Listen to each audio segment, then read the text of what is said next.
नमस्कार, AB star news देख रहे हैं आप और मैं हूं आपके साथ सोहन सिंह। अमेरिका के आगे झुका पाकिस्तान। अपनी इस स्पेशल रिपोर्ट में आज हम बात करेंगे पाकिस्तान की, उस पाकिस्तान की जो अब अमेरिका के सामने झुकता नजर आ रहा है। आप सब जानते हैं कि अमेरिकी सैनिकों की अफगानिस्तान से वापसी हो चुकी है। करीब 20 सालों तक अमेरिकी सैनिक अफगानिस्तान में रहे, लेकिन अब क्या होगा? तालिबान शासन के बाद अफगानिस्तान मानवीय संकट से जूझ रहा है। वहां के हालात ठीक नहीं हैं और इस पर अंतर्राष्ट्रीय बिरादरी की भी नजरें हैं और अमेरिका की नजरें भी लगातार अफगानिस्तान संकट पर बनी हुई हैं। इस बीच जो बाइडेन प्रशासन का जो बयान सामने आया है वो दिखा रहा है कि आखिर कैसे पाकिस्तान अमेरिका के सामने झुकता नजर आ रहा है। दरअसल जो बाइडेन प्रशासन ने कहा है कि अमेरिका अफगानिस्तान में सैन्य और खुफिया अभियानों के संचालन के लिए एयरस्पेस के इस्तेमाल के लिए पाकिस्तान के साथ औपचारिक समझौते के करीब है।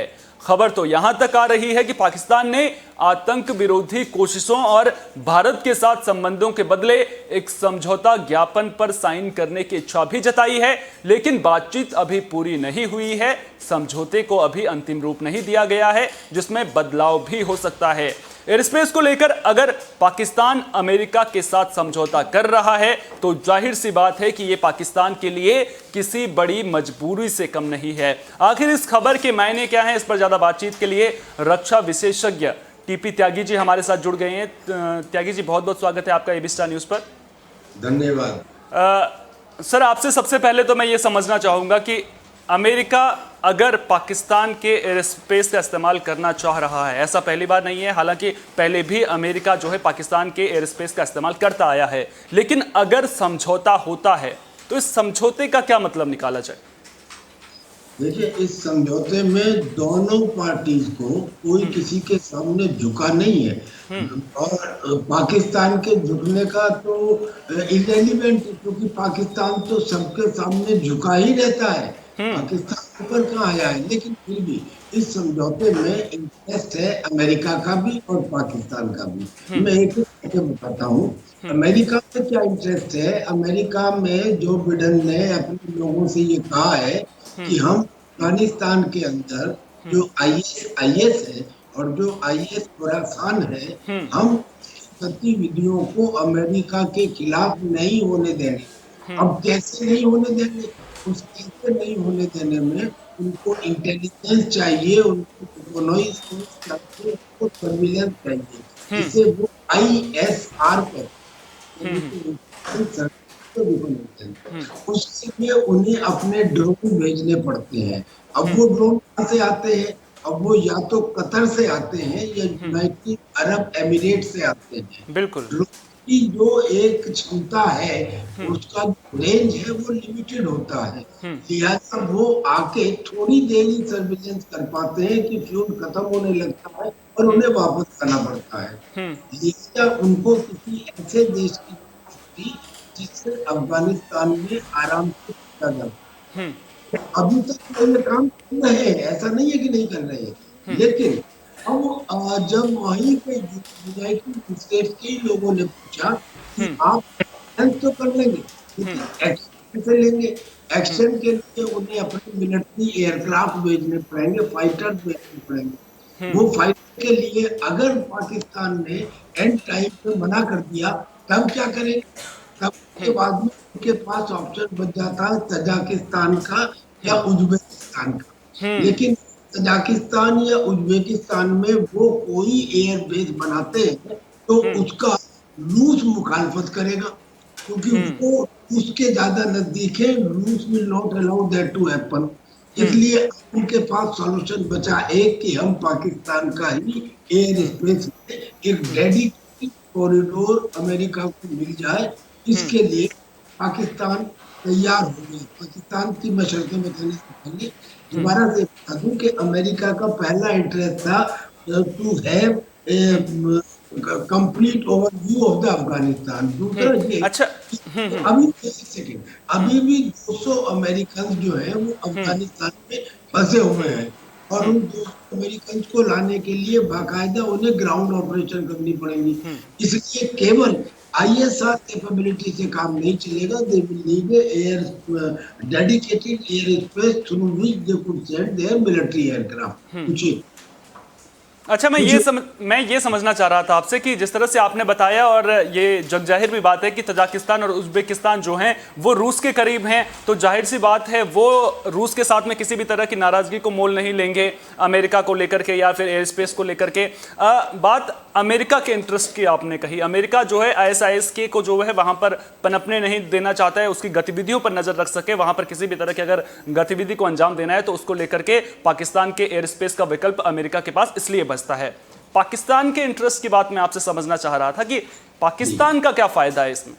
जी जी, तो यानी कि अमेरिका के 2 पॉइंट आ गए। सबसे पहला ये मिलिट्री कैपेबिलिटी, और दूसरा ये कि अफगानिस्तान में फंसे हुए 200 अमेरिकन को काबुल से बाहर ठीक निकालना। है। अब आते हैं पाकिस्तान के ऊपर। पाकिस्तान के इंटरेस्ट से दो। पहला तो ये कि पाकिस्तान के यहाँ भी टेररिज्म है। पाकिस्तान ने इतने गलत काम किए हैं कि किसी के खिलाफ हो गए हैं, यानी कि तहरीके तालिबान पाकिस्तान PTP। दूसरा जो बलूचिस्तान लिबरेशन आर्मी। तीसरा तीसरा उनका PTM, जिनका मतलब पश्तून तहफ़्फ़ुज़ मूवमेंट में है। और तीसरा जो है, अब ये तहरीके लब्बाक, जिसका आप अभी देख रहे हैं जो पाकिस्तान में हो रहा है, इसको कंट्रोल करने के लिए उसे काउंटर टेररिज्म एक्टिविटी मदद चाहिए। अब वो मदद तो एक इंटरेस्ट हो गया। दूसरा इंटरेस्ट ये है, आप गौर फरमाइए कि अभी एक अचानक ऐसा ये समझौते की बात आई है।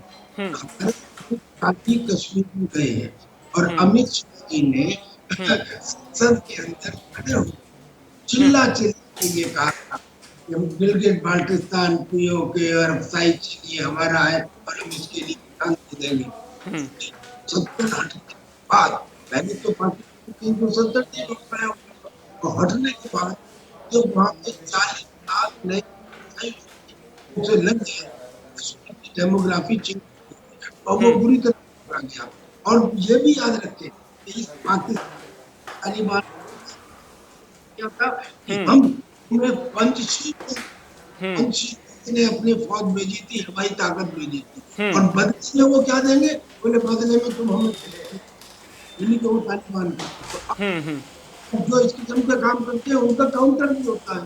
तो अपने टेररिज्म को काउंटर करने के लिए एक तो मदद अमेरिका से मिलेगी, दूसरा इंटरेस्ट ये कि अगर ये समझौता होता है तो शायद अमेरिका से रिक्वेस्ट करे फाइनेंशियल एड की या FATF के अंदर थोड़ी सी सपोर्ट की। और तीसरा सबसे बड़ा कारण है वो जो मैंने अभी आपको बताया अमित शाह का, कि कहीं ऐसा तो नहीं कि हिंदुस्तान जो है वो POK में कोई प्रो एक्टिव या सर्जिकल स्ट्राइक करने के लिए तैयार है।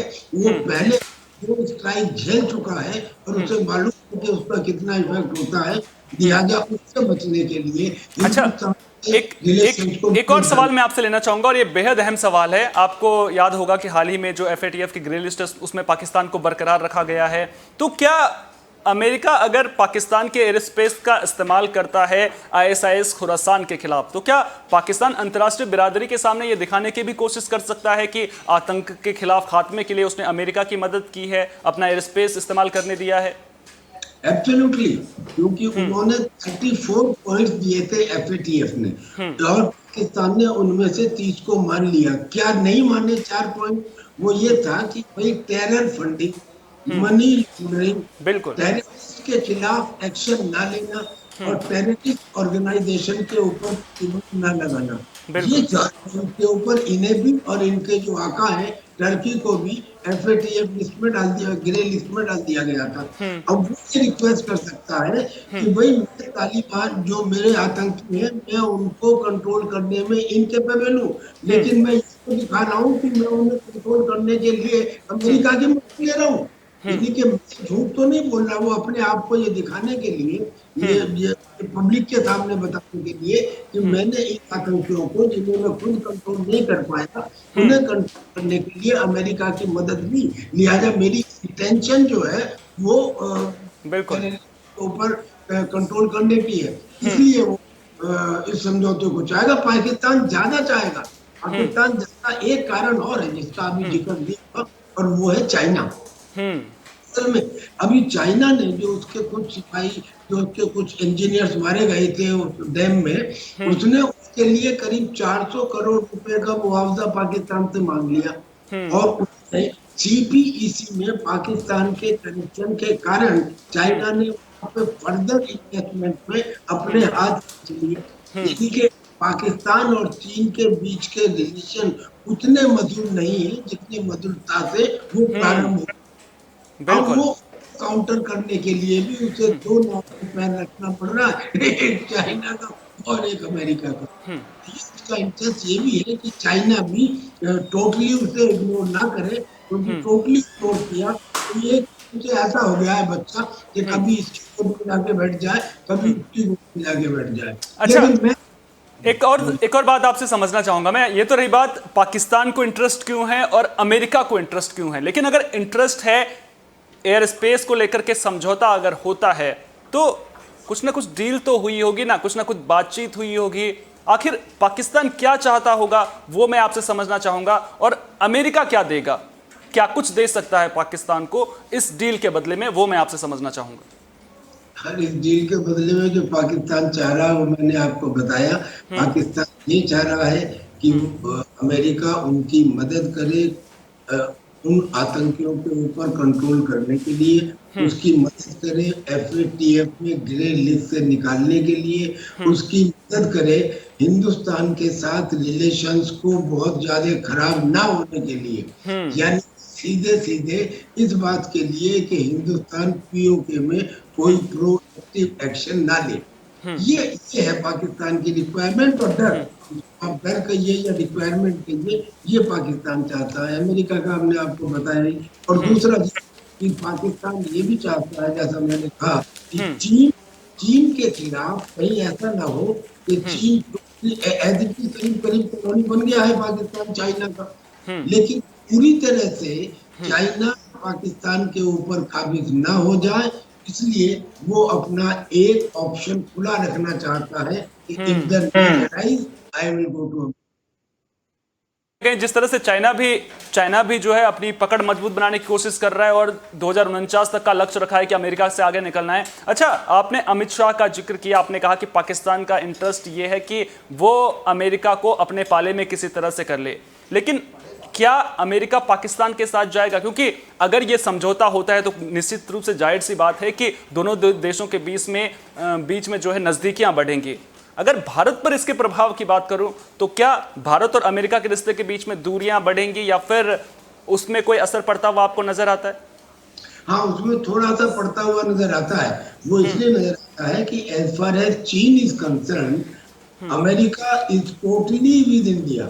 एज फार एज चीन इज कंसर्न, अमेरिका पूरी तरह से हिंदुस्तान के साथ है। लेकिन वो इस इशू के ऊपर कि पाकिस्तान ऑक्युपाइड कश्मीर में हिंदुस्तान कोई जबरदस्त एक्शन ना ले, इसके लिए शायद वो हिंदुस्तान पे दबाव बनाए। और ये दबाव बनाए, लेकिन ये दबाव में हिंदुस्तान को झुकना नहीं चाहिए। उसका कारण ये है कि इस दबाव में अगर हिंदुस्तान अब झुक जाता है तो जो सिचुएशन आज बनी हुई है वैसी सिचुएशन दोबारा शायद पैदा ना हो।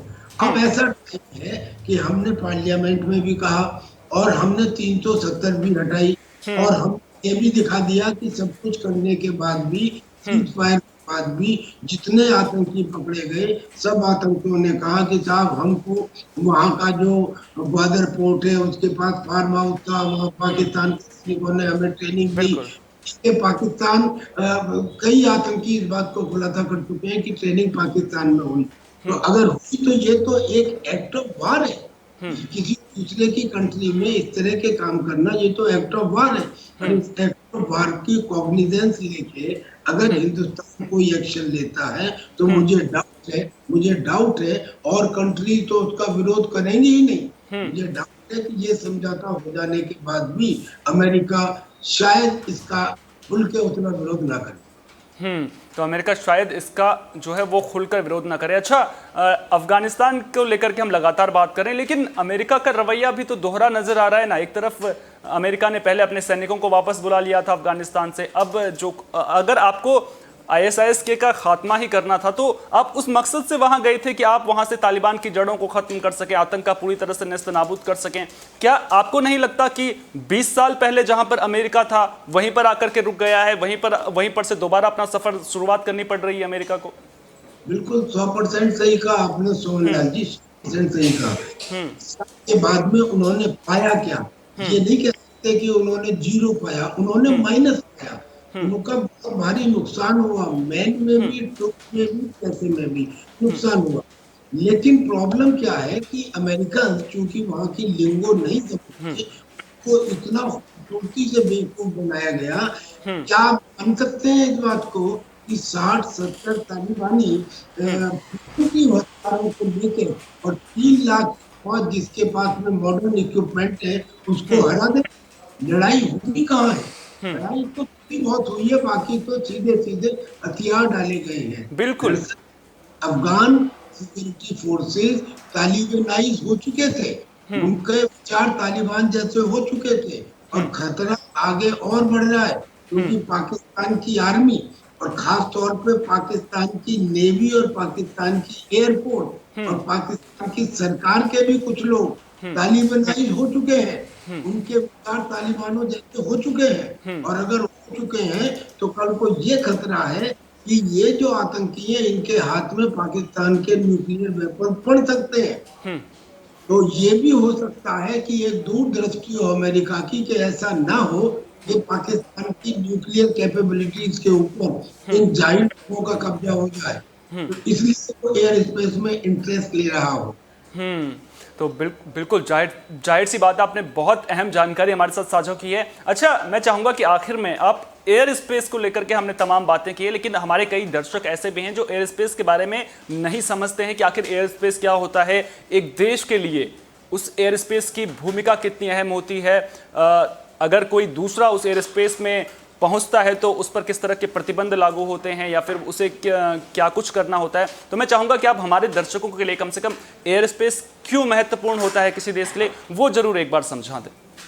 देखिए, ये तो ऐसे ही है, air space is like a road, जैसे सड़क होती है, इसको डेडिकेटेड एयर कॉरिडोर कहते हैं। ऐसे ही समुद्र के अंदर भी डेडिकेटेड लेन्स होती हैं। अगर आप किसी देश के एयर स्पेस का उल्लंघन करते हैं तो उस क्या एयर डिफेंस सिस्टम और रडार एक्टिव हो जाते हैं। बिल्कुल। और जाने के बाद में वो आपके प्लेन के ऊपर अटैक कर सकते हैं। बिल्कुल। या प्लेन भेज के आपके प्लेन को खदेड़ सकते हैं।